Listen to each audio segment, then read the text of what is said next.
Omumyuka w'omukulembeze w'eggwanga Edward Kiwanuka Sekandi awadde abayizi abatalina mwasirizi abasoba mu 600 ebintu ebyeyambisibwa mu kusoma. Omukolo guno gwadde ku kitebe ky'eggombolola ekya Namukaaka mu disitulikiti y'e Masaka. Sekandi yasinzidde wano n'akunga abantu okuba n'omutima oguyamba n'okuddiza abali mu buzibu, kyagambye nti enkola eno ayagala ebukale mu Bukoto Central.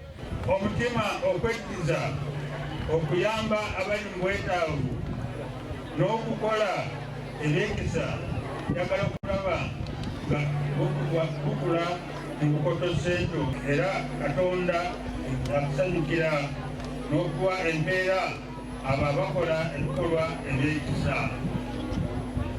Anti ne Kristo akiggomeza nti beesiimye abakola ebyekisa kubanga nabo balikwatirwa ekisa. Ono ategeeza nti ye ng'omukulembeze afubye okulaba nga abantu be abatuusaako obuweereza omuli amasannyalaze, amakolero agayambye abavubuka okufuna emirimu ko n'amatendekero ag'ebyemikono nga mu kino ayagala basobole okweyimirizaawo. Amasannyalaze genatuusa muno gatuyamba okutuwa ekitangaala n'okukola emirimu gya welding, saluuni, okukwata enseenene, okunywa kabiya n'ekisoda n'amazzi aganyogoga n'ebirala. Mu ngeri y'emu abasabye okukuuma emirembe mu bitundu gye bawangaalira.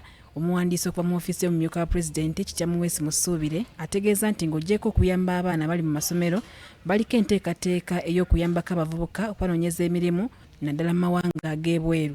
Kampuni gaagaawo gali mu kusomesa abantu kuba buli abaliwa abaagala okugenda tufune omukisa abaagala okugenda okukolera ebweru bagende bakolereyo mu kampuni nga bakolereko ku bintu bagende kuba kikulu nnyo abantu okugenda nga bayise mu makubo amatuufu. Omukolo guno gutandise n'ekitambiro kya mmisa ekulembeddwamu Reverend Father Ssempijja Kizito kwasinzidde n'akubiriza abazadde okuliza abaana mu ddiini.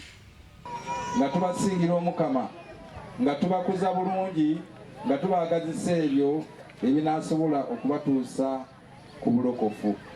Omukama abeere nammwe.